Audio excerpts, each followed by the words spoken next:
theology nerds. This is Trip, and on this episode of Homebrewed Christianity, I'm joined by Ryan Burge, American political scientist, statistician, also a Baptist pastor and professor at Eastern Illinois University. He's coming back on the podcast. This time he's got some charts looking at the victory to victory trajectory of religious theological education and ministry as a vocation. And then all other sorts of things we get around to in this. Anyway, if you want to check him out, go to graphsaboutreligion.com. You can follow all of the graphs he puts out on a consistent basis with religion and political data. He's going to be coming back on to do some graphs, the ones that could help give you a framing as you go into an election year if you're thinking religion and politics. But anyway, Ryan, right here, before we hop in, friends, if you want to come hang out in person this October, go to theologybeer.camp. You can hang out with me, 20-plus theologians and 20-plus God pods in the wonderful city of Denver, Colorado. Theologybeer.camp. Grab them. Grab those tickets and come chill out.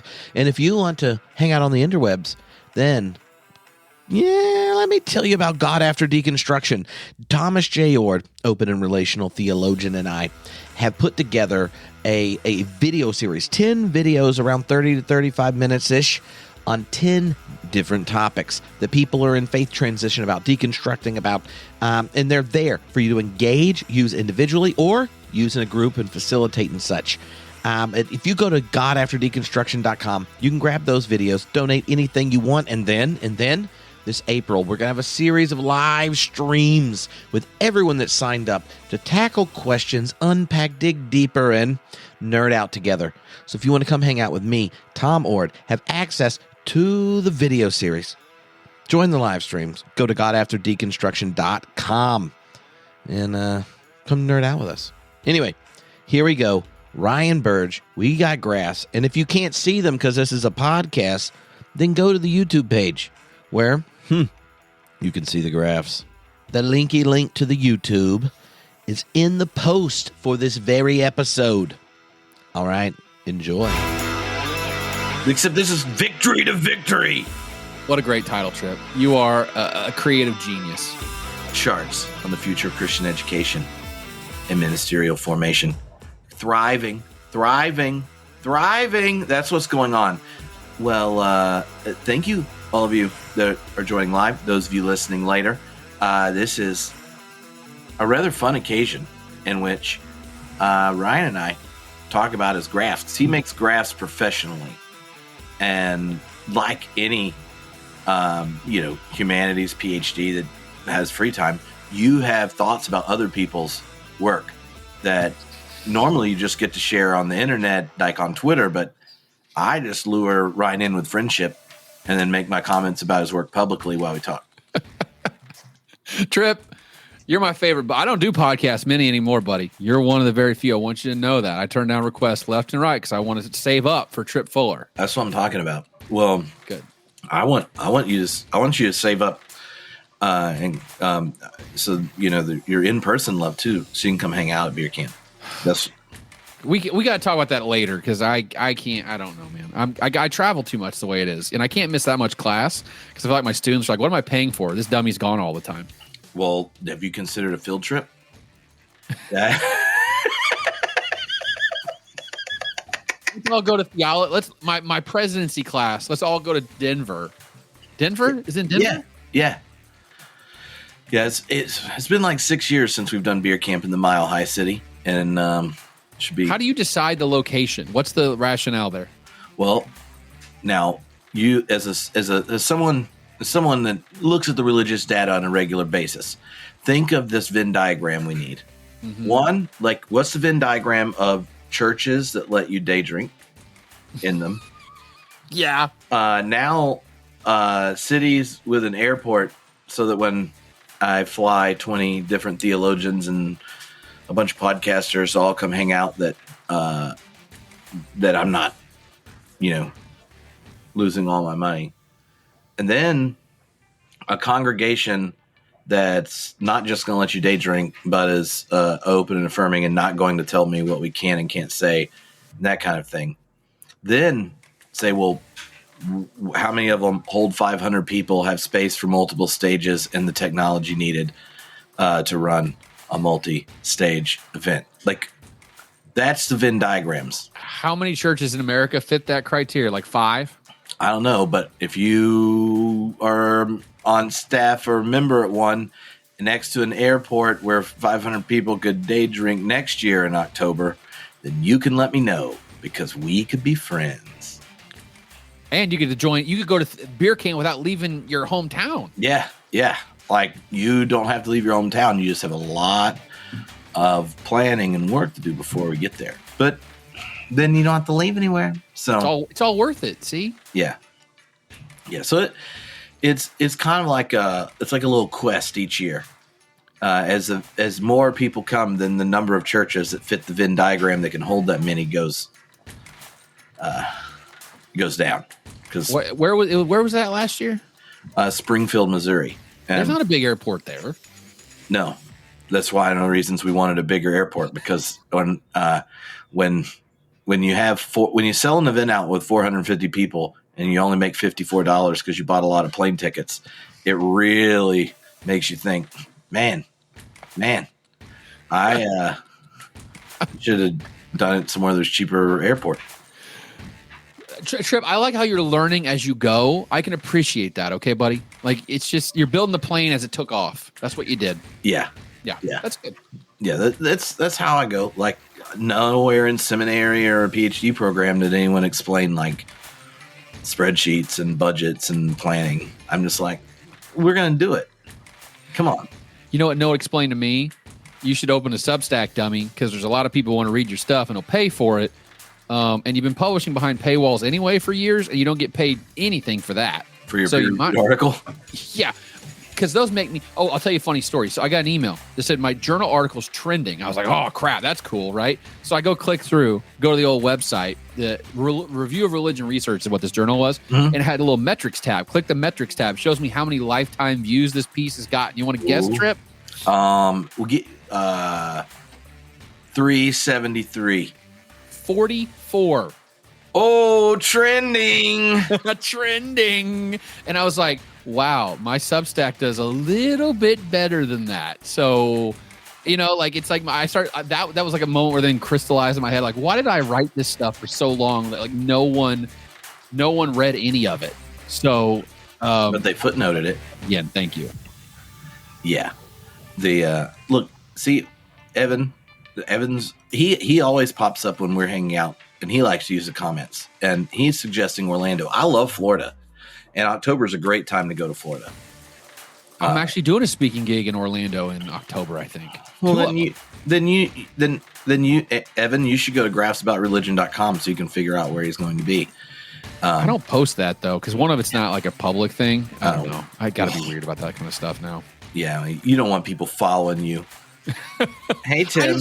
I just feel like it's bragging though, man. Like, look at all the places I'm going and stuff. It's like, Tim, you should meet Ryan. Meet Tim. Tim runs the New Evangelicals account. Oh, yeah. And stuff on Instagram and things. Also a lot of fun. Fun hang.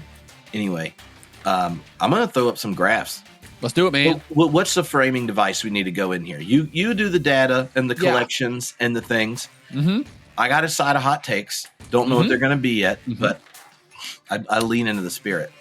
Okay, so I started with Graphs About Religion. I post 2 posts a week, which, boy, you got to start like kind of branching out from traditional survey data because it gets boring for me after a while. So I was like, let's start looking at other data that I can find that's like religious based but not survey based. And so there's this really cool organization called ATS. I think it's like the Association of Theological Schools. Yes, the accrediting agency that if you are at all the mainline denominations and most of the consolidated evangelical groups, the schools have accreditation, and that's called ATS. Yep. And they publish this really great report every year about like what's going on in the seminaries that are part of ATS. Now, they put it in a stupid format. They put it in a PDF, which is dumb. But so like I had to like extract that data, put it in a table, and then analyze it. And I think it gives you some cool insights, like what's going on with seminary education in America. Because I don't think a lot of, if you're not a seminarian or were a seminarian at one point, I think that whole world is very like opaque to you. You know, like sitting in the pew every Sunday, you don't think about the nuts and bolts of how these people get educated. And so once you pull back the curtain a little bit, you're like, wait a minute, there's some stuff going on here that I think really tells a bigger story about what's going on in American Christianity, kind of writ large. And I think it's a cool way to like get to the same point from a different angle. So we're going to see some graphs about seminary stuff, about being a pastor stuff, just how hard this job is. Because I'm a pastor. Tripp's not a pastor. I am. Take that, Trip. And it's a crappy job sometimes, dude. Look, I was full-time minister for 15 years. Now I get to guest preach, which I did back to back. So like I'm on a roll right now. Ooh, that's exciting, buddy. Yeah. And I didn't like wuss out and pull one out of the chamber. I did straight like, let me just do it unique for this congregation. Was it a lectionary? Yeah. Well, one of them was, and one of them was the theme they were doing. So I'm just saying, I was a full service guest preacher. Wasn't the same sermon both times, right? No, different. Dude, different. I'm so proud of you, Trip. Come on. Well, honestly, when it only took about 6 months of not working at a church that friends and family realized it didn't take much to get a fire going, if you know what I mean. It was like, somebody's not working at a church. He's ready to preach. I end up on other people's podcasts talking theoretically about philosophy and stuff. And the next thing, they ask one tangential, slightly more personal question, and then it's sermon. But so funny you mentioned that, by the way, because my church is going to close probably this summer. And people, the question, as soon as I say that to most people, you know what the next question they ask is? So what are you going to do after it closes? And I'm like, I am not going to preach for a long time. I've preached basically every Sunday for 17 and a half years straight now. And I don't know what it's like to go to church, you know, like go to church and not have to participate. Cool. I need to feel that for a while and see if that fire that you were talking about comes back or not. Because right now I don't know. So, you know, that's where I'm at personally, to make it about me, because it's all about me. Well, I just want to celebrate your authenticity, Ryan.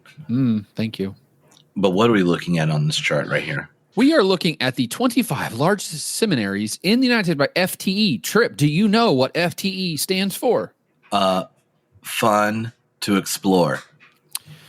That sounds like the start of a sex education textbook, but okay. No, it's the Divine Mysteries, right? Seminaries.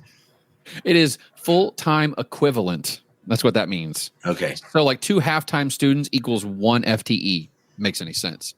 So it's a way to like standardize, because some schools have a bunch of part-timers and then some schools have a bunch of full-timers. So it's like you can't do 1-to-1 there. It doesn't make sense. So this is FTE. Anybody want to guess what the largest seminary in the United States is?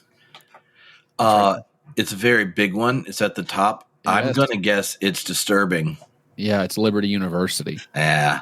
Yeah, I know. You're shocked by that. And by the way, it's almost twice as large as the number 2 seminary in America. And well, that's great, huh? Yeah, it's just amazing how many of these are, you know, historically Baptist. We're just, as a denomination, bringing the heat, you know? Well, we're going to talk about that because I think there's a reason for that, FYI. But if you look, like, so I color coded it by like the orange is evangelical denominations and the blue is mainline. And I mean, I did it on purpose because you're like, look at this graph and go, wait a minute. There's one blue on there, and that is Duke, obviously affiliated with United Methodist Church. And every other school there is it's some of these schools, it's like, you know, you could like quibble about what it is, but they're definitely to the more evangelical side of Protestant Christianity. Yeah, and even of the evangelical ones, when I looked at it, only one of them has a LGBTQ student group or ally group. So, which one? Fuller. Okay, yeah. Fuller. Mm-hmm. So even if you now I know faculty on 2 of them that, you know, are strategically ambiguous to their donors and assessors. Mm-hmm. And one who like lets it be known in the right ways, but not like, Yeah. Not big ways, small ways. Yeah. But I don't know people at every school. So, Yeah. But I mean, look at the top 5 though, right? Liberty, Southern Baptist. Is Dallas Southern Baptist? I think it's just premillennial dispensationalist. Yeah. Type. And then Asbury. And then Baptist, Southern Baptist. Yeah. It's like the one Methodist school or Methodist related school that's like we're not like the others. It's Asbury, right? I'm going to give a talk there in April. Maybe I'll start a revival. Maybe I'll start a revival trip. That's what I hope for, buddy. Praise be. But I mean, if you look at the numbers, you're going to do. You're going to have a few months of extra sermons. Like you're just going to let it go. You'll have to get in multiple sermons in a row because your church will close. I got to get this out. It's in my I've reached them down to 0. Now y'all are getting it. The file drawer's empty now, friends. You're done. God, there is no file drawer, by the way. For any preacher who preaches every Sunday, they know what I'm talking about. The file drawer has one file in it. It's what's Sunday's sermon. And honestly, that file doesn't get filled up till Thursday or Friday most weeks, if you're lucky. Sometimes it's Saturday night. Well, I don't know about you. My file drawer is in my heart right next to Jesus. Oh, God. Always ready to give testimony to the hope that's within me. Always be ready to tell the good. Isn't there like a verse in Paul writes one of his letters? I'll be ready to preach the good news. Yes. Yeah. That's what I was making allusions to. See, Trip, I picked this up, buddy. We're on the same wavelength here. Yeah. Anyway, there's just a ton of. There's very few students, and I think the next graph is like actually like breaking it out my mainline evangelical guys. There are no evangelical. Yeah, look at this. So if you add up all the Southern Baptist seminaries together, the seminarians, the number is 7,415, and this is 2022. So there's 7,400 Southern Baptist seminarians right now in America. Mm-hmm. If you add all the mainline together, it's 6,461. Man. Yeah, dude. Like it's not like, and this, by the way, this is just Southern Baptist. This is not the other evangelical seminaries out there like Liberty, which we just talked about, which has and the ones that don't even feel the need to get accredited. Yeah. Yes. Like, there's a lot of schools that don't have accreditation, past the anointing of their local bishop. That's all the accreditation I need, Trip, is the Holy Spirit. Okay. Mm-hmm. That's what ordained me, not human beings, not institutions. God. Okay. This is just, this is depressing. This is just depressing. Well, think about it. Look at my denomination's the American Baptist. 636 American Baptist seminary. And by the way, it's all falling apart. I guess as an American Baptist, Scott McKnight's leaving Northern, which is probably our premier seminary at this point, gone because of so much turmoil and stuff going on up there. Do you know what it was? What? I don't know. On the internet, I couldn't figure out what the whole deal was. The president, I heard the former president was having some inappropriate conversations with people. That's what I heard. President of a Baptist seminary had inappropriate conversations. Mm-hmm. Wow. I don't know if it was abuse of power more or just or sexual stuff, or I don't know what it was. But the vibe you got was that the leadership team was not being accountable to the faculty and everyone else. So sorry, Kyle. Kyle's feeling bummed out right now because he's not drinking for Lent, and this graph will drive any good mainliner to drink. But there's just not many coming up. I mean, think about this. There's 630. Yeah, they're not coming up, man. And the thing is, there's a shortage in a lot of these churches. So I'm ABC, right? I could go get a job in an ABC church right now, and I'm not ordained. I've took 6 classes of Bible in my life, and I could basically find a job because there's so few pastors moving into the system, and there's so many churches that need pastors. Mm-hmm. The problem is, though, many of them cannot afford a full-time pastor. They want you to be bivocational, part-time, something like that. And for most people, that doesn't work. So why would you go to seminary and spend all this money and all this time to be bivocational at church somewhere? And the answer is a lot of people say that's stupid. I'll just go get called by a local church and just bypass the whole, seminary process. Oh, no. So right now, our Lent class for Homebrewed, I want to know it's next to each other. I'm doing with Crossan, who used to be president of the Society of Biblical Literature, ran the Historical Jesus group. Yep. And it's on the Historical Jesus. And there's 3,500 and some people in it, which is, I guess it's like as big as the mainline seminaries. But the number of people that are in it because they're at small mainline congregations and have some like lay status, but are preaching and are like, well, I don't have time for getting paid almost nothing to go get an ATS degree. And like, this is really helpful. So I kind of like pick up on what, happens in seminary. Wait a minute. Wait. We got to pause and reflect on this for a second. Trip, are you trying to tell me that you're some sort of like alternative seminary education for a growing number of potential mainline pastors? All that would make me want to drink like Kyle, but I did not give up alcohol for Lent. But I was just meaning like these graphs, like thinking about it makes me realize where these emails are coming from. Because in my head, I'm like, well, here's this. I know this sounds bad, Ryan, but one of the things Tripp personally loves about liberal Protestantism in America, and there are things I don't, but one of them is, we love nerds. We love nerds. We want someone to have spent more time on the sermon than we have time to spend on it. We want them to know more about it than we do. And we want to not understand 10 or 15% because they thought so much about it and think we're smart enough to get it. I love those sermons. When I get done and think I need to go read that text again, or what was this, the poet he used this quote from, or she told this social psych thing that connects to this energy that's going on in Acts, but then Paul does it different. And whoa, like I want to know, like that's what we dig. So then when someone is like, yeah, the last few months I've just been preaching at my Lutheran church as like a lay preacher. And I'm like, cool, where'd you go to school? Well, I just take your classes. And you're like, oh God. So like, it's actually made me think I should just do intro classes. Like, I mean, I do them for my general interest. Like, I want to learn something, right? Like, I wanted to know how you did all your graphs and book. Let's do a teach-in thing, and you do like 2 lectures, walk through it, and you got your graphs and stuff. And I'm like, now if people bring it up to me, because I have a pretty good memory of things I've done, I'm just like blah blah blah blah blah. And and so like I use the classes as chances to get proficient in things. But now I'm sitting here going, if there's like all these people, and I understand it not being a good financial decision to enter with the cost of entry being high.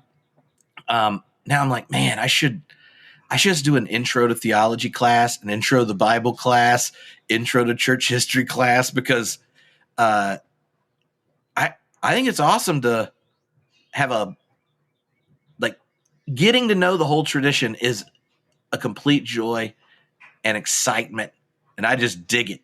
And I always thought of me being electives for people that already were into it, not your access to it. But anyway, enough vocational discernment aside. You should try to go down this path, buddy, of like trying to figure out how you could like do continuing education credits through Homebrewed or real credits. I know ATS has got rules about stuff like this, but a lot of seminaries are trying to find ways to do education in an alternative way.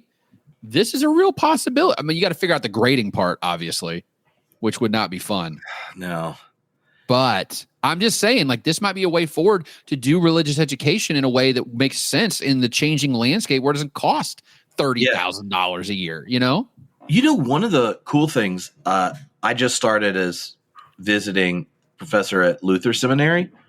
And I just turned in grades last night.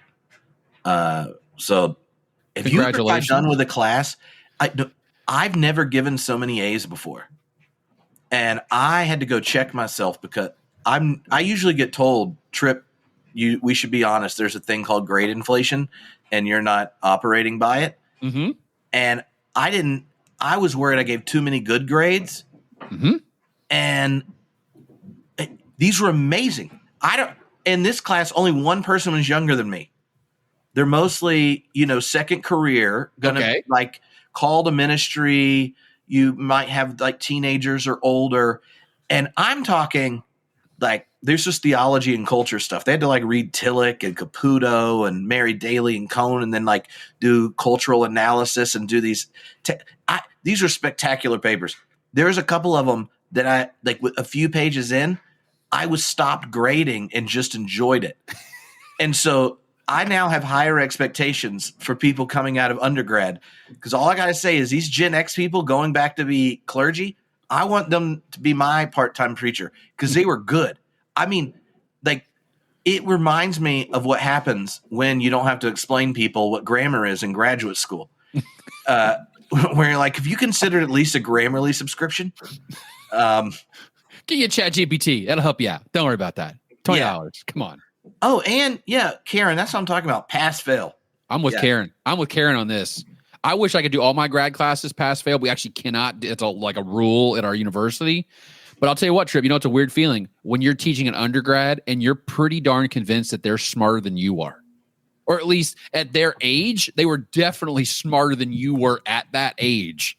I have several students like that right now, and I'm like, oh, God, they're going to think I'm a dummy, because I am a dummy compared to you. Like, I did okay in school, but I wasn't like perfect score ACT good. And these kids are like 34, 35 ACT scores, 4.0 GPAs. I was like, oh, that wasn't me. It's like, that is a messed up experience, because you go, you want to teach the class? I'll go sit back here in the corner now and you can do the work, because obviously you're smart. But I'm with you though, Tripp. When you teach a student where it's like a joy to read, it's just fun to be like, you're teaching me something. I'm learning. I don't have to worry about your grammar. I'm not doing track changes. I'm just reading for my enjoyment. It happens very rarely, but those little like drips and drabs are enough for me to get through a bad semester. Because sometimes I have semesters like all these kids are dumb. Like the future of America is doomed. Then you get 2 or 3 great papers and you're like, all right, we're going to be fine because these people will do it. Yeah. Well, I'm just saying, if you're in one of those churches, if you're Lutheran, I got a class roster of Gen X second career ministers who they meet all the nerdy things. I mean, we got some amazing papers. One of them did because you had to pick different cultural texts to do cultural exegesis and theology of culture stuff. One of them did the show Once Upon a Time. We did music and Tolkien, Thor's relationship to anxiety and finitude through the MCU, The Color Purple, the 2 movies and the book using a womanist lens, Deep Space Nine and the cycle of victims and violators, the movie Up. It was just spectacular. Anyway, but why I said this, I found out a lot of mainline denominations and seminaries now are doing basically full funding at the denominational seminaries for people in their own denomination. And mostly I just think, couldn't we have started that about 15 years ago? Because I wrote a $682 check for student loans. But when people think of financial aid and stuff, if you're in the denomination, there's high likelihood one of your seminaries will provide lots of funding and you go for intensive and the rest is online for the class. Like I did 3 full days and then the rest was online. And I know a number of different schools that have similar setups. So yeah, this is my a walk the aisle invitation. Are you considering a call to bivocational ministry where you're underpaid and but yet deeply moved to hand off the religious tradition that shaped and formed you so another generation can meet the God revealed in Christ? And you too may have more potential funding in your mainline denomination than you anticipated. And every head down, every eye closed. Yeah. I see that hand. Yeah. I see that hand. Oh, that's what I'm talking about. If you don't get that reference, guys, you did not grow up the right way. I'm just telling you right now. No, they're Episcopalian. Episcopalians. Get out of here. You the Baptists and the Methodists, the disciples. They know what I'm talking about right now. Yeah. Anyway. So this is about money. Speaking of money, Tripp, guess what the most expensive seminaries are in America? It's the United Methodist. Okay, so here's the thing. We just talked about this, and I think this is a really relevant thing, but I cannot get data on this because it doesn't exist. The discount rate is huge in seminary. So the discount rate is what you actually pay. This is sticker price. Okay, Mhm. like the top number at the top of the sheet, and then they do all the deductions for everything. You got the scholarship and yada yada, all that kind of stuff. So I got a lot of pushback from people who worked at seminaries going, that's inaccurate information. I go, well, give me accurate information and I'll publish. They go, it doesn't exist. Okay, so what do you want me to do? $22,700. United Methodists. Roman Catholics are second, by the way, 21,300. And then you go down the What list. happens with the Roman Catholics if you have a vow of poverty? Yeah. Is that just like Rome's fitting the bill?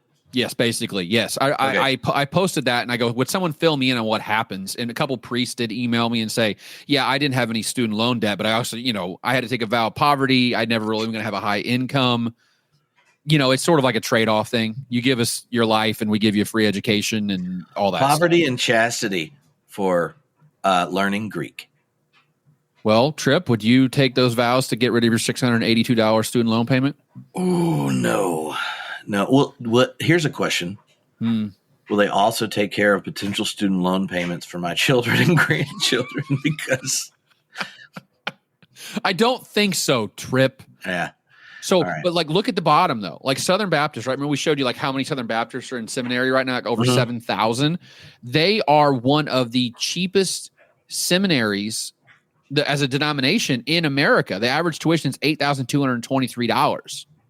So I think one thing the SBC has done well is they've really subsidized their seminaries from the cooperative program. So that's money that the local SBC church gives.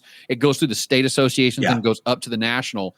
And then they give that money, they dole it out, they have a whole budget and stuff. They give a lot of money to Southern Baptist seminaries. And that helps drive down the price of tuition. But they also do, obviously, endowments and all that other kind of local church nonsense. So I don't get why they're so good at it and the mainline is so bad at it. Because a lot of these mainline denominations have a ton of money. We talked about this before.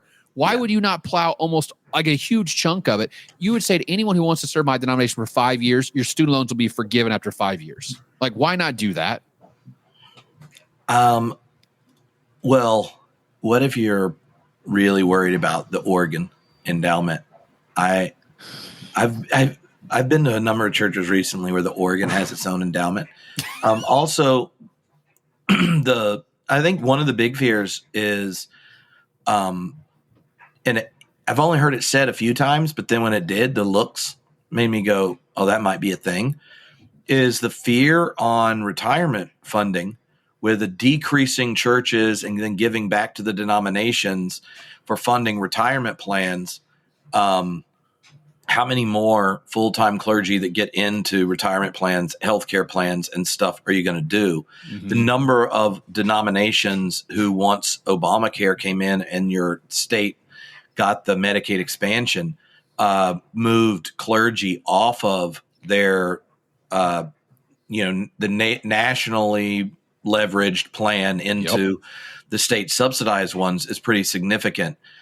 So there are all these pressures for the leadership of older generation and their expectations that deter from, you might want to say, strategic foresight and for the future viability of the church. It's well, we don't want to change our aesthetics. We don't want to change education. We don't want to change funding. We don't want to do this. Also, we can't mess with the organ endowment. So we're just going to make sure our students graduate with more debt, lower starting pay, and less opportunities.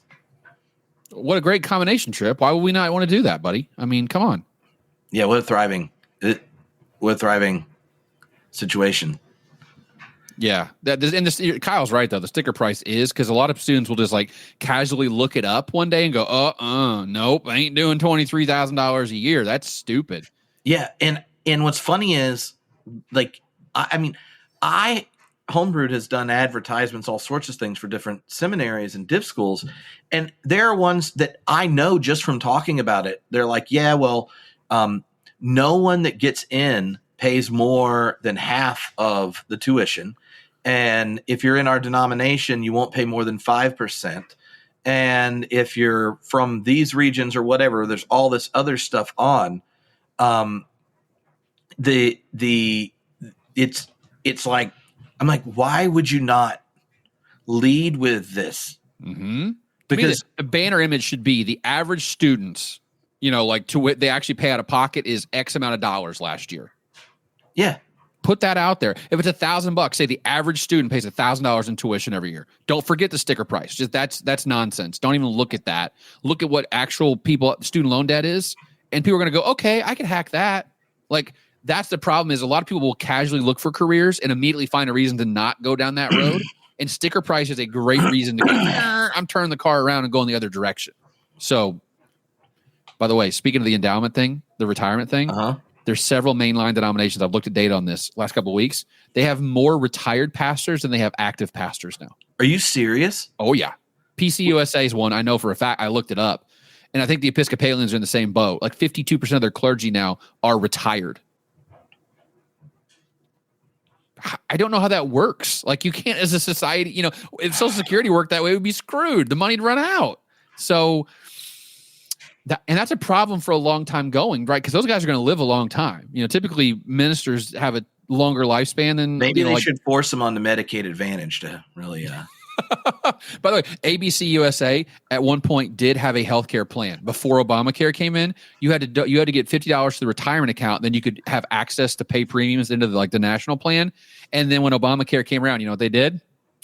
Got rid of all that stuff. So for everyone or just new people? No, everyone. They stopped that plan. Now you had to go on the marketplace like everyone else and buy your insurance individually. So yeah. I was on the UCC one for years, and it was wonderful. And I mean, even when I moved from the congregation to working for the denomination, and you could, pick your opt out or whatever, I just kept paying because it was excellent health care. The national office worked with you on different things. Like, it was wonderful. And now when we moved back, oddly enough, the socialist health care in the place that hates freedom and liberty in Scotland was quite wonderful. Even during a pandemic, it worked better than the gold or whatever, premium diamond whatnot of Obamacare, where the only way you can get your kids.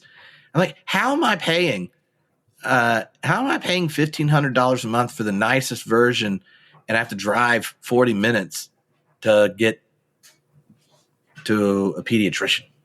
Like this anyway. But yeah, I mean, it is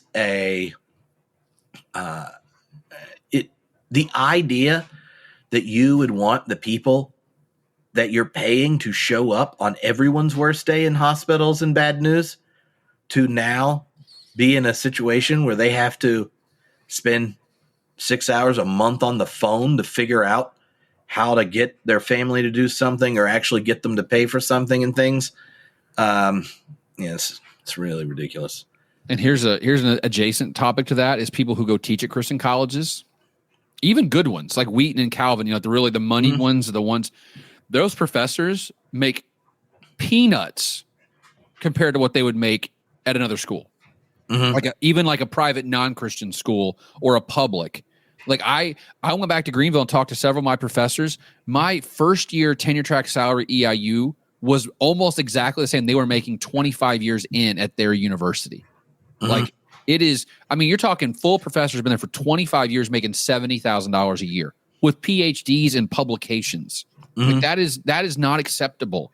And I don't know how those schools are going to survive in 20 years because there's fewer and fewer religious faculty, graduating from their graduate school, going into the job market, and the pay gap's getting bigger and bigger and bigger. I get the whole thing, you're ministering, right? And that's part of it. But good gracious, if I can't pay the bills, what is? I mean, I heard a story. This guy got offered a philosophy job, full-time philosophy job at a Christian college. I'm not going to tell you where, but it's in the Midwest.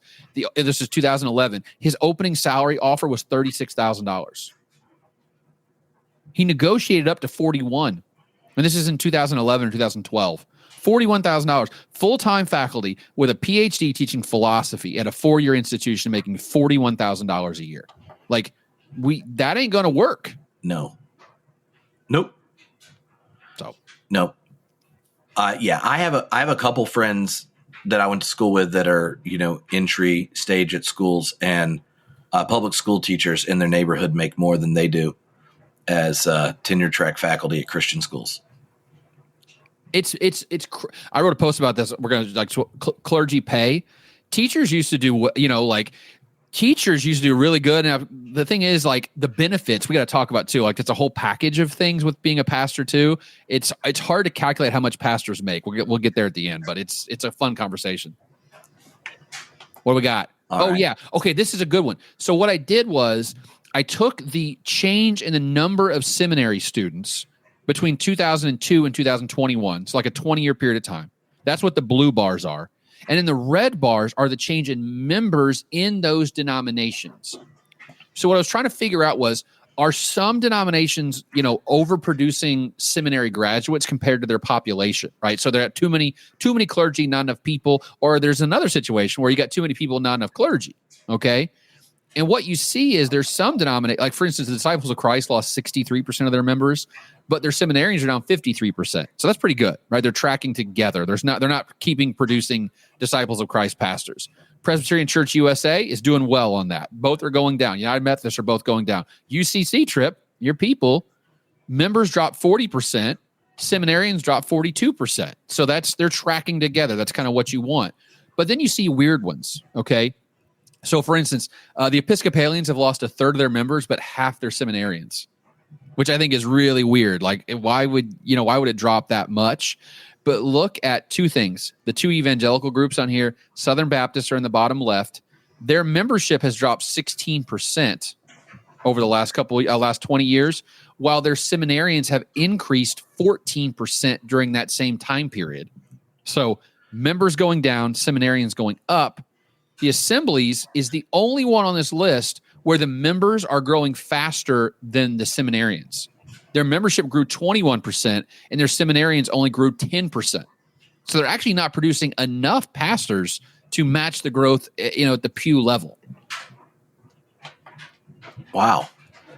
So one of the things about the Southern Baptist one, I have a friend, I don't know if it's been published yet, but so I'll just allude to it. Mm-hmm. But one of the things in his upcoming book, looking at the international impact of kind of right-wing American religion, mm-hmm. and the way it's playing out internationally, is actually tracking the change at the Southern Baptist schools from American students to international ones. Mm-hmm. And that mm-hmm. one of the stated things that gets occasionally mentioned at, like International Mission Board and these kinds of things with piety things behind it. But where the funding is coming from is a lot of right-wing political funding that involves getting future seminarians from other parts of the world to come to America to get both networked into Southern Baptist life, mm-hmm. Educated into it, where they have social network, the education, and then go back with funding to create a more global network of an expression of the faith that is, with all the things that come along with being Southern Baptist. Theoretically, you're the denomination that wants the free exercise of religion, and then that happens. You love the Bible, except for the parts of Jesus that are complicated for you. The normal things that in Baptist life have generated the conflict for those of us that grew up there to go I don't know if this is my tribe. For me, it was watching how everyone around me responded after 9/11 and became champions for militarism, saying Islamophobic stuff and all that kind of thing. I'm like, yeah, but remember when Jesus said, love your enemies and pray for those that persecute you? And they're like, not my Jesus. And I was like, well, just the one in the Bible, right? Those kind of things. You have all this going on, which involves I think where you see a lot of the decline culturally. But when it goes to internationally, the funding for global missions and then the desire to be the educator for the places the church is growing globally, in the proofs of the book I read, he's making a case that this is a strategic thing and something other parts of the church have to think of, that what's being exported, it may be a dying expression of the faith in America, but it's being exported and growing elsewhere. And they're being connected socially, intellectually, and woven in through funding to a different vision. Have you watched God Loves Uganda, Trip? No, because I already know God loves everywhere. No, this is a documentary film about evangelicals going in Uganda and basically inculcating evangelical theology, right? About especially gay people. So now they try to pass laws in Uganda. It says that sodomy is a capital crime. And it results in death. And the argument the filmmakers make is basically it's Western evangelicalism. It's like colonialism by different track, right? Which is, training these seminarians up to go back to their home countries and teach the people on the ground that homosexuality is sinful and needs to be eradicated. And that's changing policy in a lot of these African countries. Mm-hmm. But I'll even spin it even further than that. You know what I think a lot of Southern Baptist seminaries are doing right now? They're producing the next crop of non-denominational church pastors who plant with Acts 29 and ARC and all these other church planting networks, because we all know the theology of the average Southern Baptist church and the average non-denominational church in your community is exactly the same. Yeah. And it's like the, and then insert a noun, the refuge, the ark, the rock, the journey, the verge, the journey. Rain. Yeah. Yeah. The something. But what's funny is those churches are the strongest competitor to the SBC in America today. Like the non-denoms are cannibalizing former Southern Baptists who like the theology and culture, but do not like the institutional baggage with the scandals and the sex abuse and the cover-ups and all that stuff. So they'll leave and go one click away, which is the non-denominational church down the street. So the SBC is actually in some ways subsidizing their own demise by raising up these pastors. And they don't have any data on this, by the way, because I've asked, I go, where do your pastors end up? Do you have like tracking data? They don't do this, but I would they don't do alumni surveys. They do, but you got to think who answers those. Probably Southern Baptists who are proud. Yeah. You get what I'm saying? You don't get a good random sample, but I think you and I both know that SBC is cranking out a ton of non-denom pastors right now who are using that subsidy they get from the cooperative program to get their education and then go and basically, now they're not doing this like consciously, but subconsciously they're undermining the thing that got them there, which is the SBC and the cooperative program, by drawing people away into these non-denom evangelical churches. Do you think part of it is, and this is something in a previous hot takes about graphs and religion you've pointed out, is that they take something like evangelical is now you could have evangelicals that aren't Christian, that this shift where religious identity is now downstream from political one involves all this self-sorting and this kind of thing, that that as fewer and fewer people, even in Southern Baptist churches, know their church is Southern Baptist, because church plants from the late 80s on, where you would minimize your denominational affiliation in the seeker-sensitive movement. So like if less people's church identity is their distinct expression of Protestantism and their denomination as the funding that sends you from Baptist youth group to Baptist college to Baptist seminary, with Baptist camps that you go to and then work at, and then mission opportunities you go and work at and then lead. Like, is that whole infrastructure of the 70s through the early aughts dissipates, then what is it that those seminaries represent? Like in that whole time where they had like a train sending Baptists to Baptist schools, in that time, the denomination got more and more conservative and starts kicking out more and more people. So what is it that is at the seminary are people that believe X, Y, and Z at this point, and that X, Y, and Z now is just white evangelicalism, not distinctively Southern Baptist, because now they aren't even sure Russell Moore counts, and his junk was out firing half of my former professors. And like what did those seminaries keep around? The people that ran the takeover that were also keeping the squash on rumors about sexual abuse and misconduct, right? So why would you want to be associated with that particular brand? But the schools, it represents a kind of post-denominational, authoritarian adjacent American evangelical-ish for white people thing. And that, yeah. So to me, that there's that, the other side of it is We also don't know what seminary education is going to do when an increasing number of people, their religious identity is not what the division of identities that existed in when these seminaries were formed, right? Yeah. So like even take a mainline, the Methodist schools. Now there are the Methodist schools that are inclusive and the Methodist schools that aren't. And then the Methodist schools that are so ambiguous, it pisses both groups off. In you get that within Lutheran denominations. There's fights about, are they a part of this group or not? But the dividing lines and then who goes where are so different than even 20 years ago. Why you pick a school or not could really vary. And in mainline schools, that's turned into where denominations, say like Disciples of Christ and UCC, have developed in areas of the country where more people are part-time students.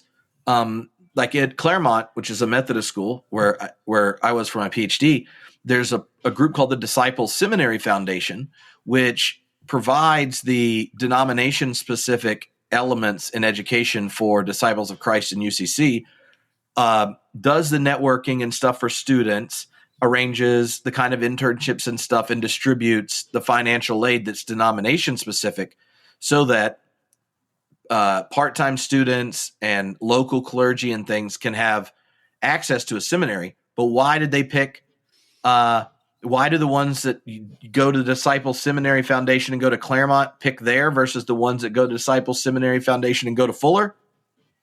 Do you think it's because of real important theological distinctions between the UCC and Disciples of Christ? You just got to ask, was there Disciples or UCC church for, silent, or against on Prop 8? Which was the same-sex marriage proposition in California. And that's where you know which one they went to. So anyway. It's a good point, though. You got so much less signaling now. You know what I mean? Like with the collapse of denominations, you don't know what you're getting. There's no brand. It's like all the cereal boxes in the supermarket now have the same label on them or no writing on them. So you're like, what are we getting if we go here? You know, what are we learning in this seminary that we wouldn't learn somewhere else? But I also think about this, kind of get philosophical for a second. You're seeing the collapse of the mainline tradition from a philosophical perspective too, because who's going to pass on that understanding of the Bible and theology? Because now, again, look at the data. Only 10 or 20% of seminarians are learning the great liberal Protestant tradition in America. And 80 or 90% are learning the evangelical understanding of theology in America. They're not getting the other side of it. And at some point, that's not going to generate new scholarship and new insights. And so the tradition sort of withers on the vine because there's not a lot of young, seminarians thinking about these things and writing about these things and building upon all this theology like there isn't on the right now. It's, Trip, I'm feeling bleak. You want to know the two things about that specifically that contradict each other that I don't know which the correct answer is, but I think it's one of the biggest problems around mainline Protestant education. Two elements. One, a lot of the growing mainline seminaries, that actually have more students now than they did 5 years ago, are the ones that have made the theological education multi-religious so that multiple religious traditions and more like secular, spiritual type vocations can get accredited degrees for counseling, chaplaincy, new religious movements, clergy have a home, and this kind of thing. So there's one place where there's this kind of growth. What you get in that going for that audience, which should be served and should get accredited degrees because that is a growing part of our country's religious experience, says me to the guy running a large grant exploring the religious and spiritual lives of those that check none. Yes. But because liberal Protestants are the ones that pioneer it and do it, what gets removed in all those schools are year-long versions of Hebrew Bible, New Testament, Christian theology, and church history. Mm-hmm. They used to all be year-long schools. You had to learn biblical languages and this kind of thing. You now go into these and you have less required classes on scripture, history, and theology. They're just shorter, and if you're serving your clients and you want to be one of the mainline schools that survives, now your clients, 30% in the room, have no Christology whatsoever, and just like his social justice teachings, and a third of them are there and didn't realize this was a liberal Protestant school and are upset their teacher has to add a word between Jesus and Christ. And then like the actual liberal mainliners that are in there are like, I don't want to make my multi-religious friends awkward, so let's just talk about social justice and theology. Well, here's what happens. Then you have preachers and ministers that don't even have the unique thing that liberal Protestantism, especially in America, used to do. Like we were the frontiers of the best educational places. University of Chicago was a Baptist school. It's also always been one of the best theology and religion departments. Yale, Harvard, all these things started to have the best educated clergy around. Those are the Princeton. These are mainline Protestantism. When the tradition is not handed on, because you want to survive in a multi-religious context, to being distinctively Christian, thoroughly grounded in its history and tradition, and engaging in a critical fidelity so you can own it and pass it on in life-giving ways, then you end up with a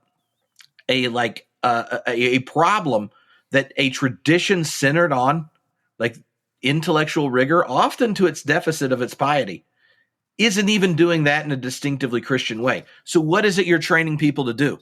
To be chaplains for social justice warriors, all of which those things I agree with. I'm just not sure it's theological. And yet you sit there with a school, like the demands to do what we do best involved more education at a higher way, learning languages and all these things. Less students come. And to get new students, let's become more multi-religious and pluralistic. But here's what happens when you do it. When people don't already know their tradition, they get ordained and still don't know their tradition.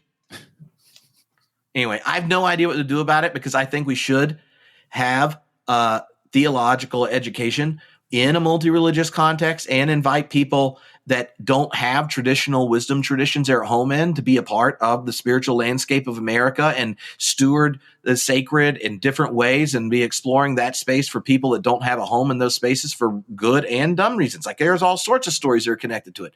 But also liberal Protestantism in America, part of it is something that takes the intellectual formation and wrestling with the tradition in a critical and honest way until good news comes out of it is hard to do if you don't know the tradition. And anyway, there's Tripp's venting. I don't know what to do about those two things. Tripp, that was a rant, buddy. That was a good one. Preach on, It's brother. hard. Like, and then you don't know what to do when you're teaching a class, because I can do both. Like I can be Tripp, the philosopher of religion that happens to be a Christian, and think theology in like the radical theology sense, using culture and doing X, Y, and Z. And like, I have all my dead Christian friend books on behind me. And if you wanted me just to introduce it all with them, I have no problem doing it, and Tripp enjoys it, but they're not the same thing. And the way the tradition functions as authority is so different that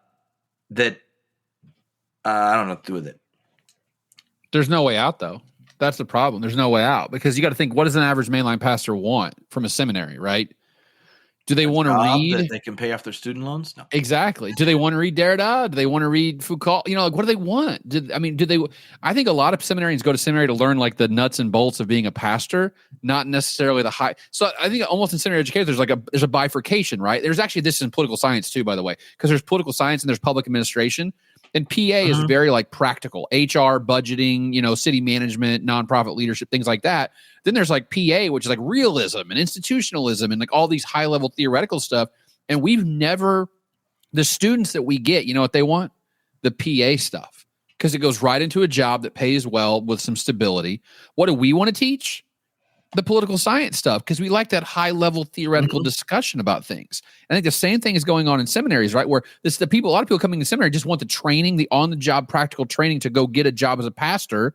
But there are some people who like, no, I want to read the high level. I want to read Augustine and Aquinas. I want to learn all this theology. And that's a shrinking number, because the outcomes for that aren't materially better than the outcomes on the other side. And at the end of the day, the outcomes are really what matters in terms of jobs and, improvement and all that stuff. And I think more and more students are more focused on learning as a as a means to a vocation, as in learning as a vocation. Mm-hmm. And I think this is actually like a good setup for the next chart, because if we went in a time machine back 50 years and looked at vocations, which are the vocations that get the highest social recognition and prestige, and which were the vocations where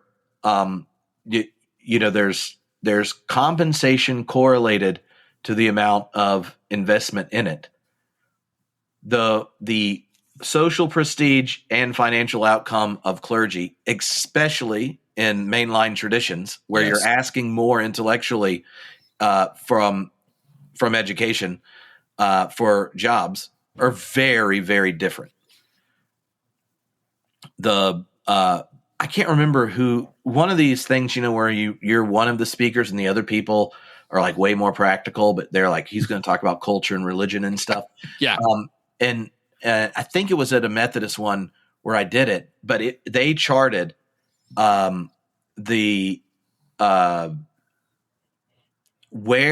the clergy, the full-time clergy of full-time senior minister, associate, and youth minister, where their starting incomes were compared to the median of the congregation. Mm-hmm. And it wasn't until the late 90s that the starting salary for all three full-time positions was in the top half. Right? Yeah. But I've never made as much money as I made as a youth minister at one of the only big UCC churches in California. But they hired someone coming with a PhD program that had grown youth groups, and they were like, he's good at this, let's go get him, kind of thing. And with the people that have come after me at that church did not that was not their starting rates.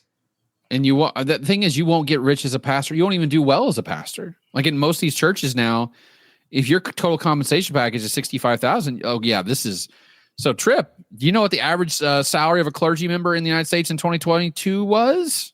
No, but I bet you're going to tell me. About $55,000 a year. $55,000. The average pay of all employees in the BLS, the Bureau of Labor Statistics, they do this kind of stuff, was $54,000. 1% different. The average clergy person in America makes 1% different than the average person in America. Now, but I will say this. Let me roll this caveat out in the room, which is that housing allowance does not count as wages for the BLS. And I think you and I both know that lots and lots of churches will pay you $40,000 in straight wages and then $25,000 in housing allowance, because the housing allowance is not taxable. Mm-hmm.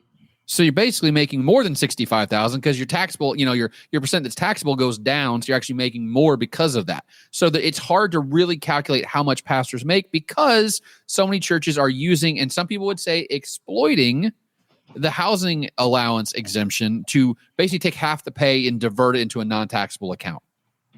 Yeah. Yeah. And the reason that happens is clergy don't just serve where where they're born, and so if you're going to move between churches and want, let's say you're a Methodist bishop, to be able to move people between churches in your area, you need to have some kind of constant compensation based on where they are and expectations. But also, you don't want clergy driving an hour to get to their church, right, where they're serving. Mm-hmm. And so the housing allowance was a way for clergy to be able to exist in the neighborhoods the church are in when they personally aren't going to get paid enough to buy in or rent in that area. And this was a change in the tax code a long time ago, but part of that was when you could no longer, right, as middle-class people returned to cities, you couldn't expect the churches to actually have parsonages, which are church-owned homes for families. when you have a growing churches in an urban area, that would require churches to purchase homes in a growing, vibrant urban area. So what do? Let's enable us to subsidize our clergy to live where they serve without them now getting taxed and everything that's connected to your tax level being undermined. So it's And let it be known that I'm a fan of moving away from the parsonage model. I think that unless you've got some sort of legacy situation in your church, your pastor should not live in a parsonage. They should live on a place that they buy, they purchase with their own money, and the housing allowance helps them do that. Because the problem with owning a parsonage is the pastor lives in the parsonage. So if you fire the pastor, not only does he lose his salary, he loses his home at the same time. And that creates a very bad incentive structure, I think, for pastors to not be controversial, right? Not preach prophetically, try to make the entire congregation happy. And part of your job as a pastor is to not make them happy. So I think that, and plus also most churches can't even afford a parsonage just from a financial perspective, because you got to carry the cost of maintenance and upkeep. You got to have someone on the staff of the church who basically goes to the parsonage and fixes stuff. It just creates this weird incentive structure that I don't think is very beneficial for anyone. And the clergy exemption, by the way, was reaffirmed during the Bush administration. It passed unanimously through both houses of Congress. So there's no real, you hear like tax to churches and stuff. Like they're like looking at these exemptions, and like a lot of nuns look at these exemptions, NONES, and get mad. There's no chance this is going to be overturned at any point in the near future. This is the way that the model is going to work for a long, long time. I would think figuring out how to tax multi-billion-dollar endowments of supposedly nonprofits that underserve the need for high-quality public education would be a place to start if we were going to start taxing old institutions that manipulate our current tax structure for their own well-being. Hashtag Harvard is like a hedge fund that just does education on the side at this point, because that's and if by education we mean continued class gentrification, then yes. Trip, I think honestly, if I run for president, here's my platform. Okay. One is tax endowments of institutions over $1 billion, unless they meet some criteria where they give like all the money away to tuition remittance, which is cool, right? If your kids go for free, then you can do what the hell you want with your money. I don't care. 2, eliminate daylight savings time. Okay. So we don't switch time ever again, because it's stupid. Every minister knows it just ruins 2 weeks of the church year. And if you got little kids, it's the worst weekend of your life, both ways. Yeah. Forwards and backwards. It sucks. And 3, paid maternity leave for all mothers. I'll start small. 8 weeks paid maternity leave, full salary for any new mother or adopted mother to raise the kid. Those are my 3 platforms. They are all incredibly popular. If you look at the data, here's what I'd do. I'd win the presidency. I'd get all 3 bills passed, and I would retire and hand it off to my vice president and go start building my presidential library to go out as the most popular president in American history. Ooh. Ryan, have you considered suggesting this to our current president, retiring and going out in style? What if, get this, presidential library, Biden's presidential library, lifetime of the library, soft serve for everyone that comes. He could go ahead and fundraise that. If he stopped texting me currently asking for money when I keep just replying, y'all canceled the primaries in North Carolina, so I'm not giving you money because I wanted a chance to vote for anyone else other than you before I felt obligated to vote for you on behalf of my queer friends and females' bodies. But honestly, I'm not giving you money. They don't respond to that. They just tell me, oh, there's another crisis. Do you want to give money? See, this is a better plan. Biden retires right now, and in Delaware library. Yeah. And here, he loves trains. When you go into the library, instead of waiting in line, it's just a train, right? You're walking through the train. On the wall, 45 different flavors of ice cream. And you can just, as you're in it, popping it up soft serve. It's like fro-yo into the library, and boom shakalaka, he retires early. And I just feel like things could go better.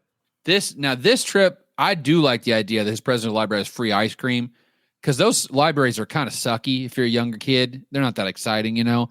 But if you got free ice cream, boy, that would attendance would go way up. And Biden, why is it old people love ice cream? I don't understand that. Every old people I've ever met, they love ice cream every day. I don't get it. Well, the longer you eat ice cream is like postponing that last stop on the Food Express called Jell-O. Ooh, that's like your parting shot. Yeah, it's Jell-O. Easy to eat. And you also think, you know what? My cholesterol's high. Who gives a crap? You know what I mean? I'm going to keep eting ice cream. At this point, it doesn't matter. I'm 90. If I die, I mean, I I would think that if he wasn't volunteering for 5 more years right now. But how'd this turn into politics, Trip? Oh, yeah, because I was going to run for president. Yeah, you said you were running for president. But a nonpartisan platform, dude, because all that stuff's nonpartisan, as far as I can tell. Yeah, well, and what about just like soft serve? You should tell everyone. You're like, I want to honor some old presidents. So what I want to do, not thinking that Trump's going to go to his library, but what if it had a McDonald's in the front? Because I would like that. Loves Big Macs. Mm-hmm. So you go in one side and you get a Big Mac, and then you go in the library and there's some books. You go out the other side through the train. Mm-hmm. You get your dessert on the way out. Mm-hmm.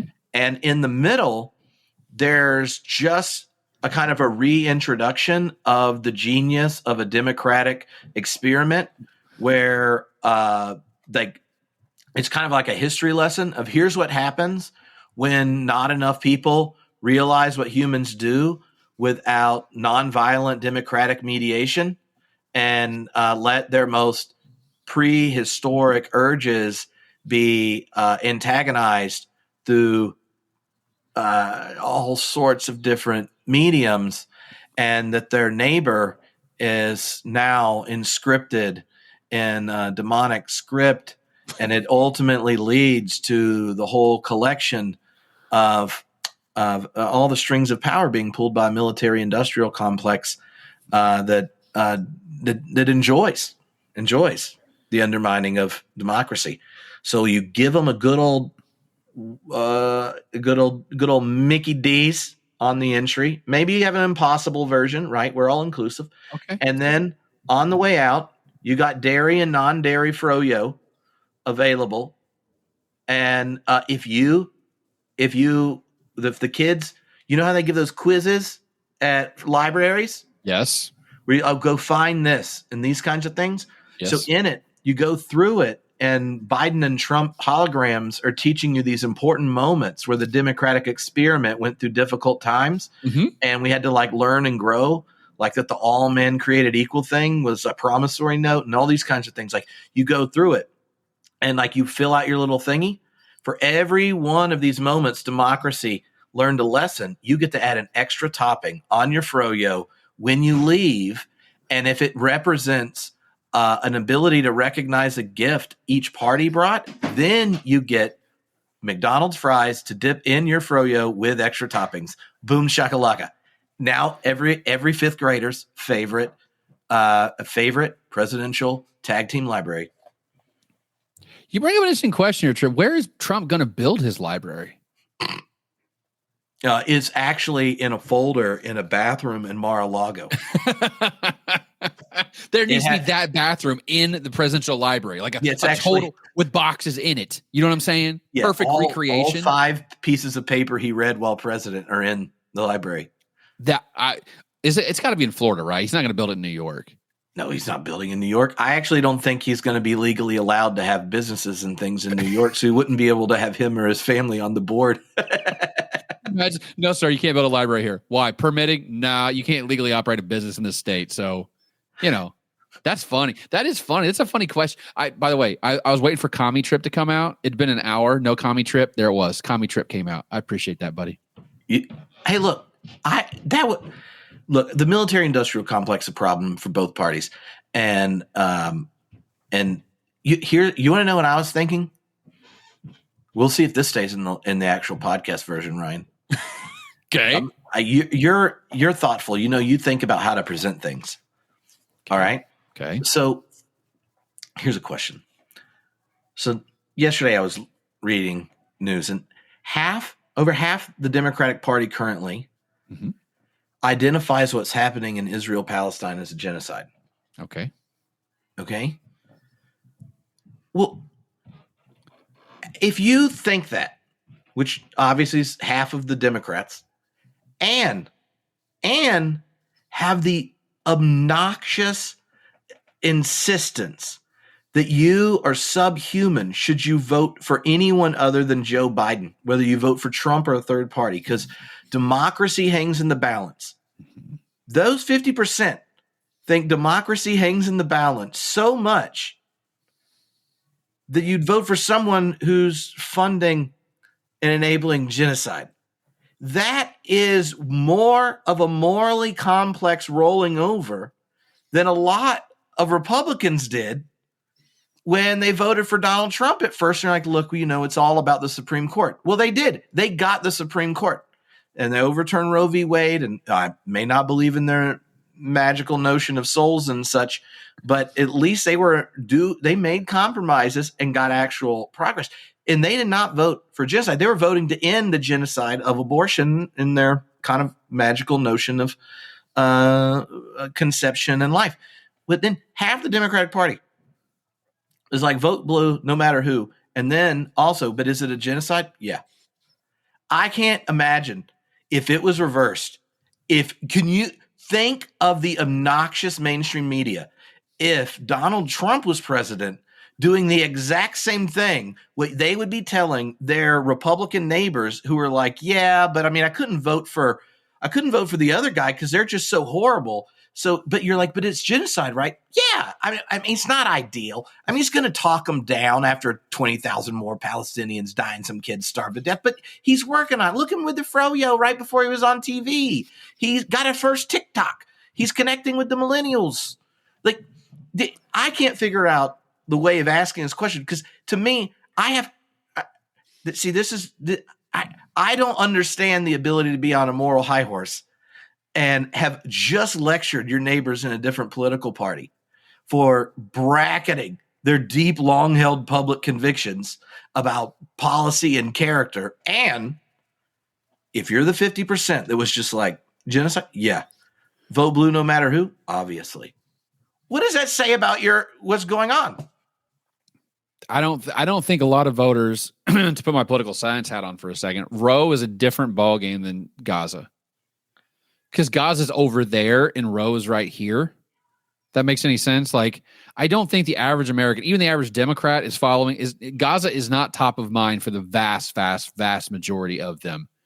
I think in some ways it's a media creation. Like, not that I'm not trying to say we should minimize what's happening over there. Don't mishear me on this point. You're still in the political science side. Yeah, exactly right. We can take the moral genocide thing and put that aside for a second. Okay. Voters don't care about foreign policy. They just don't. They never have, except for things like Vietnam. Like if your own kids are coming back dead. Exactly. So what happened in Afghanistan? Remember when, Biden withdrew and all the political opponents were like, oh, this is the end for old Joe Biden. Does anyone talk about Afghanistan anymore? When's the last time you heard someone talk about Afghanistan? Never. No one gives a crap. If people ask me any of the things I actually like about him, that's on my list, that he actually left Afghanistan. Even the Republicans will go, you know what? We should have gotten out of there. Well, yeah, but we didn't like the way he did it, but we should have gotten out. It's stupid. So what I think is what I'm trying to say is the moral thing. Yes. Okay. We can have that conversation. It's a foreign policy thing. So automatically it's severely deranked in the psyche and the schema through which voters make decisions. Abortion is way higher because it's domestic, it's visceral, it's moral. It's been a longstanding conversation. The thing in the Middle East, I think most voters are tired of it. And even if they weren't, it just seems like something over there that's affecting someone else. And I know that's selfish. I know that's awful, but I'm just telling you how voters think about things. Mm-hmm. Not the way I wish they did, but the way they actually do. They're not motivated out of some moral precept, right, about human nature and human dignity. I'll give you an example. I wrote a post yesterday about IVF, right? Alabama banned IVF, which is going to be unbanned pretty soon. So anyway, if you look at people who say that abortion is always morally wrong, and then ask them questions about IVF, only 30% of them say that IVF is morally wrong at least sometimes. Mm-hmm. So if you believe life begins at conception, that's the argument you hear against IVF. Most Americans do not use that logic to oppose IVF. So we don't have this grand like moral framework in our heads about things. We're just slapdash, like throwing things together in our head, and whatever hits on the top of our head today is what we care about. In Gaza, for most people who are not, I hate to say it, not part of the bubble, the Beltway bubble in the Acela corridor, and the people on the far left coast, people in the middle of America don't give a crap about what's going on in Gaza unless you're on a college campus. They just don't, left, right, or center. What's the I get the people not caring. I think one of the the ability for the American church to have no idea how the overwhelming majority of the members of the body of Christ are impacted by our foreign policy is quite brilliant. Right? Mm-hmm. That we like to lecture the rest of the world on what it means to be a follower of Christ, that we do the Lord's Prayer every day, give us today our daily bread. And the hour probably just means Americans, because like you pray it every day, but don't think of the fact that there are Palestinian kids starving, or think of what I could go through a list of our foreign policy. But we like to run around and talk about the international moral order, and then we invented it just to break it, but then use it to like harass other people. I wish we cared about foreign policy a lot more, unless our own citizens died. But the sad thing about that is, when you think of large global trends, that just sets up for the point that we will get faster to a point where, say, like increased refugees through economic and environmental reasons generate violence. That the lack of resources and ability to feed people could generate things that trigger violence, especially if we're going to keep expanding NATO into places where ecological refugees move. Access to the kinds of minerals and things in places where we're supporting dictatorships and pretending we support democracy can set up violence and trigger wars. Like the inability for the American church to think about how foreign policy is essential to honoring the dignity of our neighbors that aren't citizens drives me up a wall. And I have no idea under what circumstances America would care, but I feel like foreign policy impacts more of the least of these than anything that happens domestically. And just like basic Jesus teachings are about people that aren't Americans in an overwhelming majority of the time. And the ones that are Americans that would fit in the category Jesus has the deepest solidarity with are the ones both parties manage to manipulate, keep labor low, so that we can exploit people for our dividends, for our investors. There is your socialist moment for the day. I was waiting for a trip. I was like, I know you needed it. I did. You didn't quote Marx yet. We're getting there though. No. I don't want to get. But if you were advising someone, mm-hmm. like, how would you communicate that if you just how you gave examples of like consensus stuff mm-hmm. in the country? Mm-hmm. Are there consensus things for foreign policy that would be like good? You could be pitched to like selfish Americans, but would also, right? Jesus would be like, great idea. Kind of like when Bono talked Jesse Helms and George Bush into caring about AIDS. Mm-hmm. Right? So like the fact that he spends billions of dollars on his castles and stuff, he has to get like partial credit for being so cool that. Yeah. But do you think? Here's how you'd have to spin it. You'd have to spin it by saying, listen, okay, so immigration is like the number one issue facing Americans right now. Like whether it's manufactured or not, you can see it in the data. Like immigration is what everyone is caring about. They're seeing the videos of people walking around the border fence and jumping the walls and all that nonsense. And I think if you pitched it this way, you go, if you want to stop the flow of immigration, there's two ways to do it. One is to improve our actual physical defenses on the border. That's one of them. But the other way is to not make those people want to leave their country and come to our country by propping up or helping their local economy get better so there's no reason for them to try to come to America. I think they would buy that if you could really convince them that if we invested foreign direct investment in these countries, the end result would be very few of those people in those countries would want to come to this country. I think you'd get a lot more people on board if you could make that argument that would make sense to them. Because it's about them at the end of the day, right? Yeah. It's about them, not someone. I'll even get real personal here, Trip. I'm a grad coordinator of my political science program at EIU. We are being absolutely crushed right now with international applicants. Like EIU had 2,500 international applicants in 2017. We had 12,000 last year. And my program is we get 90% of our applications from Ghana and Nigeria. And what they're basically doing is wanting to come to America because they don't want to be in their country anymore because the conditions are so poor on the ground in every possible way. They really don't. I don't know how much many of them want the education. They want to get out of the situation they're in. So if we could find a way to make the Ghanaian and Nigerian economy better so we could get the students who actually want to come to America for an education, then go back to Ghana and Nigeria and then use that education to build up their country as opposed to staying in America for the rest of their lives, I think we should do whatever it takes to make that happen. So it's a selfish reason for me. Because now we're seeing massive amounts of immigration fraud in the education system because these countries are in such dire straits that the people are looking for any way they possibly can to get out of the situation they're in, which is the most human impulse possible. But then I look around at our country and go, can we bear all these immigrants who want to come here? I don't know the answer to that question, but I know the average American thinks absolutely not. Yeah, so, and bear there's different than, like, there's bearing it economically in its relationship to labor. There's bearing it culturally in the time it takes for assimilation without social alienation, and all, like the bearing. There's all these different features. Absolutely. And the thing is, like, I get, like, you hear stories like this city's now 10% immigrant, 15% immigrant, and it's changing the composition.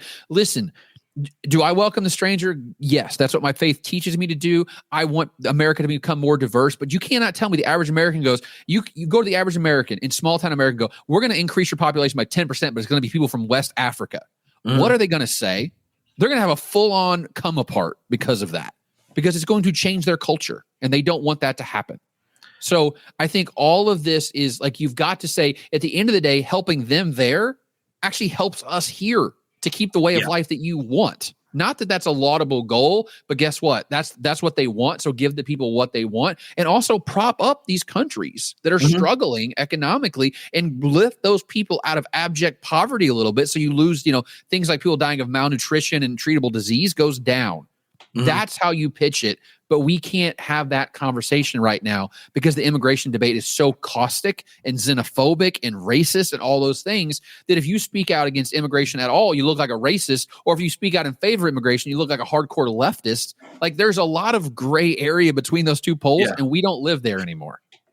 Well, I'm just hoping we don't do what we did in the late 70s and 80s, where we fund and train totalitarian dictators in the global South and train them to assassinate Jesuit priests for kicks and giggles, because a repressive regime that is propped up and supported by American-based multinational companies is better than a thriving democracy that has a different economic orientation than the only place Christianity thrives, America. So here's what I would say. As a political scientist, I want to train up these students to come to America and understand the value of democracy and accountability, and then go back to the country they came from and then enforce those norms and values on the leaderships of those countries to actually get responsive government in those places so they can dig themselves out of the situation that they're in.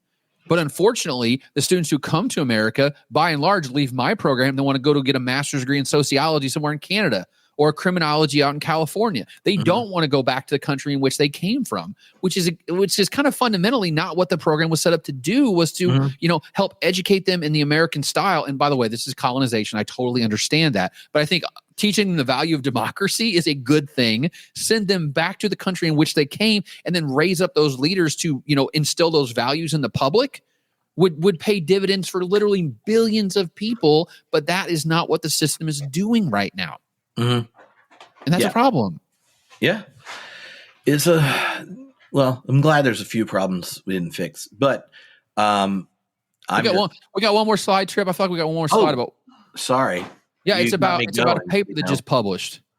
No, give me the next one. It's like a All right. screenshot of a. Oh yeah. Oh Yeah.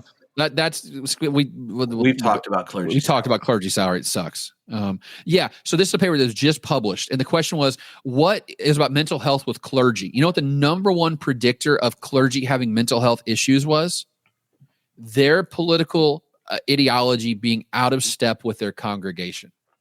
Oh yeah. That is the number one predictor of mental illness. So what that means is most of rural America now, especially white Christian America, rural America is very conservative. So what that means is if you are a moderate or left of center, there is no church for you in most parts of the country in which you can work in. Mm-hmm. And you are just setting yourself up for mental anguish by doing so. That's a problem, because the way I understand church and pastors should be, our job is to afflict the comfortable and comfort the afflicted. Part of that's like saying, like, listen, the message of Jesus is bigger than right wing or left wing, right? It's both wings. We got to speak prophetically truthful. And you know what those congregations are getting more and more? They're getting pastors who just reaffirm what they already believe, pat them on the head, tell them how good they are, because that congruence does not cause mental illness and mental distress like it would if you're out of step. And what that's creating is echo chambers in the local church on both sides, by the way. I think the main line is just as bad at this in some ways as evangelicals are. We just don't talk about it because they're smaller. But if your entire church voted for Joe Biden and you got someone up there with a rainbow stole that says Planned Parenthood on it, that ain't good. Okay? Like, that's just as bad as you go into a MAGA church with a guy wearing a Trump hat in the pulpit. You need to be challenged in your political beliefs, both left, right, and center. And I don't think we're going to see that anymore because pastors, again, the job sucks. You get paid like crap. You get treated like crap. And if you got to go speak what God's telling you to speak in your congregation, you're going to get fired. So, yeah, well, depending on your like your denomination, how that challenge plays out is different, right? Yep. So, one of the charts I remember you've put on graphsaboutreligion.com recently was even the political skewing of denominations, right? So some of the mainline denominations are pretty 50-50 when it goes to voting type things to than like the Episcopals or UCCs. You have a lot higher confidence that the politicals, when they say purple church, they mean socialist red and Democrat blue versus Methodist purple, which is more Republican mixed with Democrats. But like the my experience talking with mainline denominations, both at when you're like guest speaking at a church or denominational gatherings, is they have this deep desire to, unless their identity of the church is like we're gun ho X. There's a whole bunch of them that love the idea of being a purple church, which really just leads them to be really muted and not talk about lots of issues. Mm-hmm. And churches used to be great places for deliberation. There's actually a ton of literature in political science. It says like deliberation in church is probably one of the best places to deliberate issues and debate contention, because you already agree on theological things, or you should, theoretically. So it's a safe space, to use a liberal word, a safer space to have these dialogues because you don't hate the other person. But we don't even see that anymore because purple, it's like you don't want to be in a divided church. Because imagine what happened during COVID if you're in a divided church. No matter what you do, if you come back, that's you can't come back. No. If you have one mass service and one not mass service, that's not good enough. You got to be, like no matter what, you had to make a decision politically there. And that's why I think COVID actually ruined the pastorate for a lot of clergy, because they were navigating the minefields of politics for decades. And then with COVID, it was like, no, you can't dodge this bullet, buddy. You got to make a decision. And no matter what decision you make, someone's going to be pissed off with you because you made the wrong one. And I think that for a lot of clergy, that was the breaking point, because it could not be background anymore. Politics had to move to the foreground. And for them, they were like, I don't want to make this decision, but I have to. And now half the congregation's mad at them, as residual anger with them. And like even now about those decisions. So one of the things that about that is, well, one, I was in Scotland during that, and that was just not a thing. Like it didn't play out that way because everyone, like the trust to the NHS, and everyone goes to the same neighborhood doctor, and the parish system is still in effect for the 15% that go, and that kind of thing. So I heard more about it from people in America, but a couple months ago I was speaking, and at an event, and the diocese web person did a presentation, and this was info on how to build a church website, for potential visitors. And they showed the 3 most visited things across multiple church websites tracking it of new IP addresses. The first most visited thing, like either in search bar to click to or like search so you went directly to the page, is what's this church's stances on insert the most heated political topics like gay yay, gay no, environment, that kind of thing. Second was clergy bios, like so you could see pictures. Wherever you see pictures of the clergy, most popular click out or to their social media things, because like new members average. New members tend to be within 10 years of the average age of of microphone time at a church. So like, and then do they have the same life experience? Because there's not a lot of single adult ministers, but there are lots of single adults. These kinds of things. Third was children's curriculum or children's safety policies, right? And so like underneath this, she's given this presentation like these are what people are looking for. The clergy in the room are like, well, I can't tell people what we think about these issues. I think I could get in trouble if I said it. But you know what? There wasn't any of the clergy in the room that were ambiguous because these were mainline clergy. They're open and affirming, environmental issues at the heart of their faith and justice stuff. They aren't down for the penal substitutionary atonement and violence things. Like you went through, and yet the overwhelming majority of them, unless they were one of the few churches, that are aggressively political and progressive, they're like scared to death. And so I don't know what to do, right? In one sense, we would say it's sad if we're self-sorting to the point you can't like confess your sins or receive the Eucharist with your neighbor that you disagree on and then try to work it out together and trust that you have something in common in Christ that's bigger than your identity, politic position at the given moment or whatever. Like hypothetically, whatever. But if our political identity is upstream of our religious one, and then mainline Protestants just avoid having any clarity so that the questions people are most asking don't get answered, then it's not surprising. Like I bet they would feel real similar coming and then discovering who you are as like the queer couple that's at the hip evangelical church for 9 months until they find out they can't do their wedding there.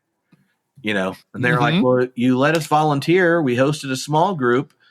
And so like, I feel like part of what's happening is more and more people just need to know, like, am I really welcome? Is this really my tribe? And I don't know how to relate to people that aren't on this. And so what do you do? Like the number of people that could, the lack of clarity within the public statements on congregations is both it leads to silence around those topics in the congregation because they don't want to stir the pot, and not enough clarity to connect with potential new visitors and that kind of thing. God, that depresses me, Trip. I'm just gonna be honest with you, because it's basically what it's saying is churches need to pick a side, because if you don't, they're gonna look for what side you're on. And if you don't pick a side, they're not gonna come to your church because they don't know where you stand. Yeah. And what and I've said this I was in the New York Times saying this. Politics is the master identity now, right? Everything lives downstream of politics. So now we pick our church based on our politics. Well, there's the evidence of it right there. If I'm a liberal person, I'm going to go look through the church website and see if they're open and affirming. If they are, then I'll go. And if they're not, then I won't go. Like, how do you navigate past that? Because a church who just says, no, we're going to bypass that, like truth over tribe, or, like one King Jesus and all that stuff. You know what I mean? It's like, that's not what people want. They want tribe. Tell me what tribe you're with. Tell me who you're for. And then I'll decide if I go to your church or not. It's because it reaffirms what I already believe. Mm-hmm. So basically, pastors have lost the prophetic role. Maybe they never had it. I don't know. Maybe I'm trying to be like overly optimistic here. The role they used to have. which is to speak truth to both sides, to say both parties are wrong on these issues and right on these issues. And the problem is now, so like if you're a church who tries to be purple, you can't be purple, because as soon as you make a decision, that you've basically pushed out a part of your congregation and drawn another part in. Like, I'm going to write a book on this, by the way. There's a book contract that's almost done. Mm-hmm. It's about this idea of like churches and polarization, like religious polarization. And I'm really struggling with how to finish that book well. Like, what do I tell pastors and congregations and people? I basically need to tell you, fight your natural urge to be with people like you. Do the hard thing, seek out cognitive dissonance. That is not how we're designed to do. We're designed to be in a tribe of people we agree with. And you have to fundamentally fight against that urge to do what's best for American religion, American democracy, and American society. And I don't know how you get over that hump. Yeah. Well, it's just fascinating to me how more evangelical churches understand that and are clear, and more progressive ones resist acknowledging it and just remain ambiguous and don't talk about important questions that people want to talk about. Mm-hmm. Right? It's like, if we can't figure out how to do it. Do you know what the correspondence is on? Well, this is a whole nother topic. Never mind. We'll talk about it next time. But here's one of is there data on like how the changes in church attendance and all that kind of stuff, if you signal political tribe or not on the left and the right? Oh, I don't know. My frame of reference when I think of the mainline Protestant churches that actually have grown, where I know the clergy, those are the ones that are like very clear, like we're like really into justice and stuff, and like they articulate a clear progressive vision, are invested around it and active about it. The ones that are more, we dodge all the questions people want us to answer because we just want you to enjoy the vibrancy of the Westminster Confession, and that kind of thing aren't. I get invited to speak at both, right? Where they have like endowments to bring speakers in, mm-hmm. and the ones that have young people, the ones that have the most individuals that weren't born in that denomination and mm-hmm. found this church when they moved there, mm-hmm. are the ones where, late night rants by Tripp after things that turn into stuff I yelled at Ryan Burge when I got excited, or like what they came for. Yeah. And the other ones are like, can you not do that part? And those are the ones that they're paying endowment money, but the church isn't growing.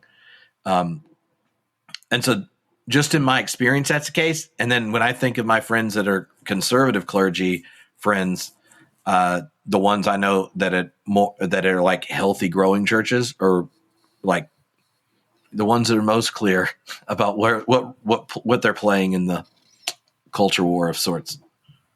So I have to be vague about this because there's an NDA involved, but I worked on some data for a major mainline denomination that paid a significant amount of money to do a survey of what would bring people back to their church, specifically their denomination. And you know what the number one, like everyone goes, oh, it's because if we're LGBTQ affirming and we're very open and out about that, that's going to become attractive. Guess what? Didn't happen. The responses to that were very low. Like less than 10% of people said they would go back because they knew that denomination was LGBTQ affirming. Like that is not enough for young people to come back. So the unfortunate thing for the mainline is there is no panacea for them, right? There's not like one simple trick to get people back in your doors. Being open and affirming is not that trick. I can tell you definitively with that. I don't know if it's that as much as if you know everyone you're seeing at worship are in the people you would choose to hang out with anytime, then you're more likely to hang out with them. You're more likely to volunteer and be engaged in the same justice activities. You're more likely to invite people out for dinner. Like, you know how much you got to get like pre-family approval before you go have like a play date with Trumpsters.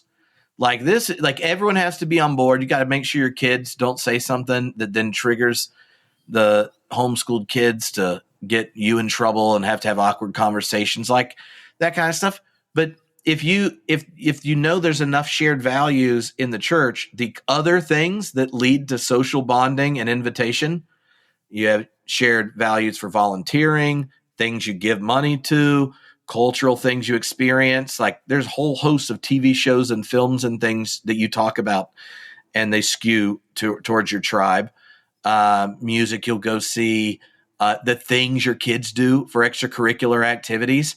There's a reason I would have 20 kids that are in all the school's plays and things. And that's because we were the UCC church and had summer theater thing, when you think of all the self-sorting, clarity both of the congregation actually enables you not to like tolerate the ambiguity at worship, but it generates the confidence that you would actually want to hang out with them. And if you're progressive, your first time visiting a religious group, the chance it's at worship is small.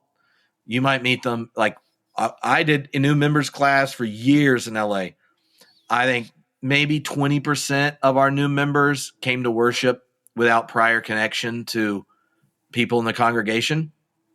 They met us at stuff we volunteered at. They were part of nonprofits we gave money and gave stuff to. They were community action or collective action organizing groups we facilitated in our space and cooked food for. Like all the things the UCC church with money and time do were first contacts for most of our new members. And I think that's why I was like, part of that clarity leads to the church actually doing the stuff you would not do if you're trying to be ambiguous. The key you said there, those people who have the same value, they like the same things you like, which are your friends. Where you want to go to church, where your friends are. Like that's the great de-churching. I wrote that book with Michael Graham and Jim Davis. Like the big upshot from that book is two things. One, people leave religion for logistical reasons, not theoretical, like theological, political reasons. They leave because they moved, they got married or had kids or whatever. The thing that would bring them back, the one through line through that whole book is friends. I'd go because my friends were there. I'd go to make friends. I'd go to, friends. It's about the horizontal stuff. It was like, we asked them, like, would you go back because we had like an epiphany from God? Like, no one said that. Like, it was like, yeah, that really doesn't work for me. They go for practical reasons. And I think that's kind of the problem with religion, though, is like it's self-sorting from the bottom up, not really the top down all the time. Because, liberals are clustering and conservatives are clustering. And that's happening in society, like geographically, but it's also happening in the church because it's a self-selected organization. You don't have to go. You choose to go, and you choose to go to what church you choose to go to for reasons. And those reasons are like-minded people are there. How do you fight that? I don't know, because we're living in a place where there's no more diverse communities. We're all homogenous. And I think that's inherently wrong. It's bad for democracy. It's bad. The way I understand the kingdom is there's going to be Republicans and Democrats in that kingdom. And a lot of them are going to be judged just as equally because they were naive, compliant to the military-industrial complex and all the foreign policy questions that falsify your commitment to a crucified Savior. But, maybe that's what we need. We need more churches that just do prayers of confession, letting everyone know that no matter what did you vote for, they're all part of the foreign policy blob, which is the biggest threat to the coming of the kingdom of God in our lifetime. And there's no part of repentance or performing of identity politics that could wash away the sins of the dead that you are nonchalantly and unexaminedly funding through your tax money. There. You're sounding a little Aaron Bushnell right now, I'm not going to lie. I don't know about Aaron Bushnell. I know Horace Bushnell, the founder of Boston Personalism in the early 19th century. And Aaron Bushnell is the guy who walked in front of the Israeli embassy in Washington, D.C., set himself on fire and yelled free Palestine as he died.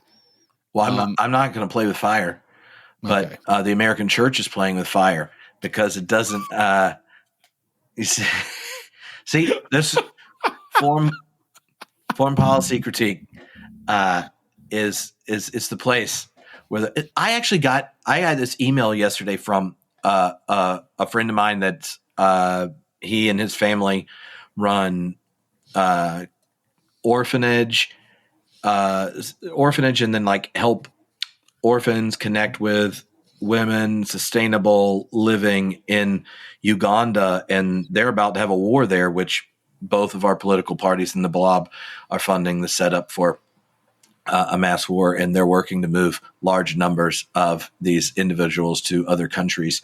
And he was giving me an update, but then was just like, he's American, but his partner is African, and all of his family is. So he's just like, I'm probably still going to hell. I'm paying for the reason that I have to escape, and no one cares. And I was like, that's good. I was like, it just feels good to have something. We're just all screwed for, just. This might be the least hopeful conversation I've ever had on a podcast trip, and so thank you for that. Well, I just wanted to say, like, this is my almost total depravity moment of the day. Don't worry. God, it's got to go up from here. He stands at the door and knocks. Says, "Who needs the blob running our foreign policy?" That's what.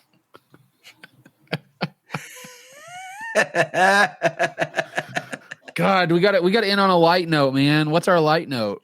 Oh, Shohei Ohtani hit that first home run in the first spring training game. It was looking good. I'm getting pumped about baseball season. In all likelihood, we'll be number one in the West and losing the second round of the playoffs. Get swept by a crappy team like the Diamondbacks? Mm-hmm. Yeah. I think you should. That'd be fantastic. I would love that. But I don't know. And my family, we're debating about what we're going to do with our, do we want to go football tickets again at Wake Forest, or do we want to just go get one of those partial season packages for the local minor league baseball team?